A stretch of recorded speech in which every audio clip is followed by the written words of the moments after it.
Bienvenue dans Le Parcours, une série documentaire Ipsos Santé. Je suis la docteure Lorraine Bernard et je vous emmène à la découverte du dispositif Parcours. Dans ce 6e épisode, nous partons à la rencontre de Maryline Berthaud. Elle est médiatrice en santé à l'hôpital Bichat. C'est elle qui coordonne tous les ateliers thérapeutiques du parcours qui ont lieu là-bas. Elle est un lien entre le parcours et les patientes. Épisode 6, Maryline.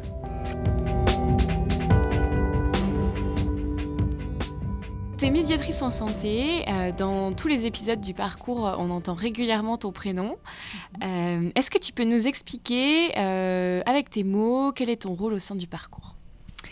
Alors, au sein du parcours, je suis la médiatrice en santé et j'essaye de coordonner le parcours de soins des patientes, à la fois d'un côté individuel et puis aussi collectif en leur proposant des ateliers thérapeutiques. Alors, j'ai commencé en octobre 2017 avec Claire Tantet. Et petit à petit, on a mis en place ce dispositif parcours. On a débuté avec juste une consultation et puis il a grandi au fur et à mesure. Donc, en gros, tu as un rôle vraiment de première ligne avec les patientes où tu es avec elles, tu les accompagnes. Toi, ton rôle, c'est de faire attention à quoi ? Alors, je les reçois dans un premier entretien qui dure assez longtemps et j'essaye de voir avec elles leur situation passée, actuelle et surtout future et ce qu'elles souhaitent faire. Quel est leur manque le plus important pour elles aujourd'hui.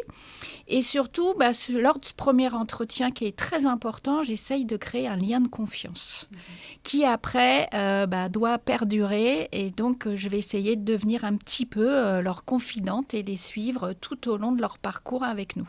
Et au cours de ce premier entretien, ça m'arrive souvent, si je sens qu'elles sont en grande précarité, de leur donner des kits d'hygiène, des vêtements. Et le fait de donner quelque chose de concret, ça entame, ça ajoute à cette confiance un point important.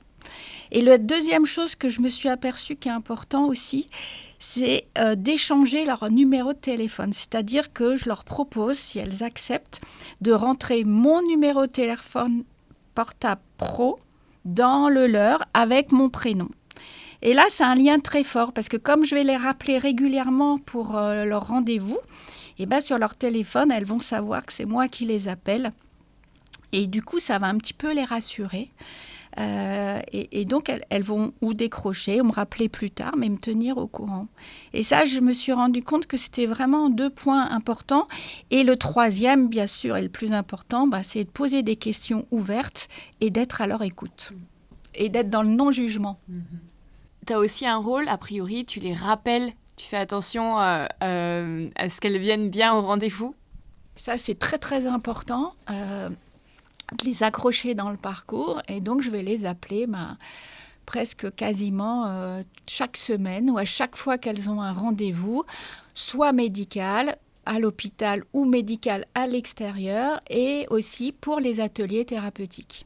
C'est très, très important et c'est surtout qu'elles sachent que c'est un lieu ressource, que mon bureau et mon téléphone portable est un lieu ressource où elles peuvent venir exprimer leurs problèmes, leurs angoisses, leurs incompréhensions. Et puis, j'essaye, comme je peux, de les rassurer ou de les diriger vers des gens plus compétents pour essayer vraiment à toujours sécuriser ce lien, instaurer cette confiance pour qu'elles puissent avancer dans leur parcours et aller vers l'autonomie. Donc, comme tu le disais, tu es là aussi, t'écoutes leurs angoisses, tu es vraiment en première ligne. Donc, tu as un peu un rôle d'alerte. C'est toi qui nous dis quand ça ne va pas. Oui, parce qu'à force de les avoir régulièrement en ligne, de les côtoyer, j'apprends un peu à les connaître. Elles m'apprennent aussi beaucoup de choses. Et presque après, au son de leur voix, je sens si elles se sentent bien, si elles sont un peu en état de stress, en difficulté. Et du coup, j'essaye de mettre en place, quand je sens qu'elles ne vont pas bien, d'alerter un petit peu tous les gens qui travaillent dans le dispositif pour savoir qu'est-ce qu'on peut faire pour les aider. Quand je les écoute, j'entends leur souffrance, les violences qu'elles ont vécues, mais j'essaye d'être déjà dans l'étape d'après et de me dire comment je peux les aider, quelles sont leurs priorités, qu'est-ce qui est pour elles le plus urgent là, au moment où je les écoute, pour essayer de les faire avancer.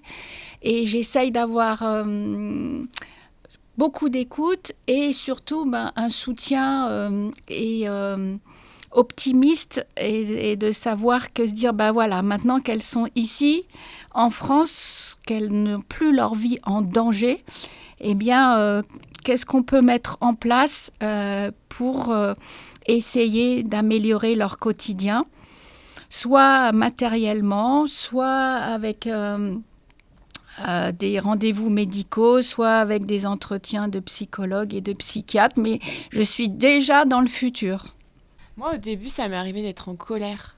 Au tout début où je venais ici, je sortais, j'étais très en colère, vraiment. Et c'est vrai ce que tu dis, avec le temps, on trouve les ressources pour améliorer, prendre plus de recul, être moins impacté et touché. Mais c'était vraiment quelque chose, je comprenais pas. C'est des situations qui me mettaient dans un désarroi total, qu'elles vivent autant de violence et que ce soit aussi injuste que nous, on soit là et qu'elles soient nées là-bas. Moi, ce qui m'a toujours surpris, c'est je me demandais comment l'être humain est capable de créer, d'inventer autant de violence. Ça, c'est quelque chose que je crois que j'arriverai jamais à comprendre et qui m'a beaucoup, beaucoup interpellée. Je me dis, mais comment on est capable de fonctionner comme ça et de produire autant de violence sur d'autres êtres humains. Et qu'est-ce qui t'a donné envie de changer, de t'investir dans le parcours ? J'étais secrétaire médicale à la consultation des maladies infectieuses et tropicales et je voyais bien que les patients qui venaient vers nous pour des certificats étaient un petit peu perdus dans ce parcours de soins qui est assez complexe quand même. Et ils avaient besoin un petit peu d'avoir des repères, de répondre à leurs questions, de savoir qui fait quoi, parce que nous sommes quand même nombreux à intervenir dans leur parcours de soins et ils ont besoin quelquefois d'être un petit peu guidés et puis d'avoir un endroit aussi où ils peuvent parler, discuter, poser des questions. Et du coup, ce changement de poste, qu'est-ce que ça t'a apporté ? Les dames m'ont appris plein de choses sur leur culture, sur leur tradition, sur leur religion, sur leurs conditions de vie au pays et puis ici en France. Et puis surtout, ce qui est appréciable, c'est la confiance qu'elles ont accepté de me donner pour arriver à continuer à les guider. Donc je suis très fière de ça. Et toi, là, maintenant ça fait donc de nombreuses années que tu fais ça, est-ce que tu as un ou des souvenirs de choses qui t'ont marqué, que tu voudrais partager, qui t'ont particulièrement touché, Ce qui me touche beaucoup souvent, c'est leur reconnaissance.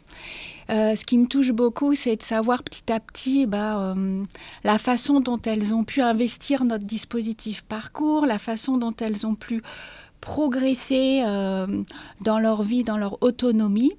Et le plus grand bonheur, c'est de les revoir venir avec le sourire.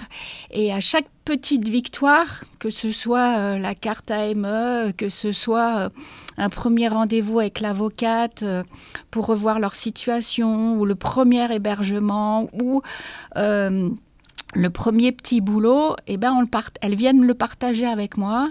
Et ça, pour moi, c'est un grand bonheur. Les sentir bien, les sentir qu'elles avancent, sentir que toute l'équipe ensemble, ce qu'on a pu faire, a pu les aider. Elles ont déjà eu cette force énorme de partir et de parcourir ce trajet migratoire. Et ça fait un bien fou de savoir qu'ici, arrivées ici, elles trouvent un point d'accueil qui les écoute et qui les aide à continuer à vivre le mieux possible dans les meilleures conditions qu'on peut leur proposer ici chez nous. Moi, je crois que je m'y suis pris au jeu et j'ai créé aussi avec elles des liens très très forts. Et donc, bien souvent, elles viennent me confier tous leurs petits secrets, leurs petites aventures et mes aventures.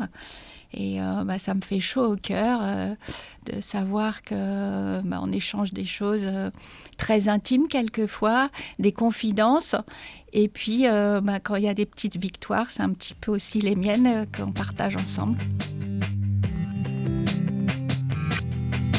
C'est la fin de ce 6e épisode. Un grand merci à Marilyn. Le Parcours est une série produite par Ipso Santé. Ipso, c'est un collectif de médecins, sages-femmes, infirmières qui portent ensemble un réseau de cabinets médicaux inclusifs et bienveillants. Si vous voulez en savoir plus sur le parcours, rendez-vous sur le site 1000parcours.org. Et nous, on se retrouve pour le 7e épisode. Je vous emmènerai assister à un nouvel atelier thérapeutique, celui de socio-esthétique. C'est un atelier où on apprend à prendre soin de soi. À très vite!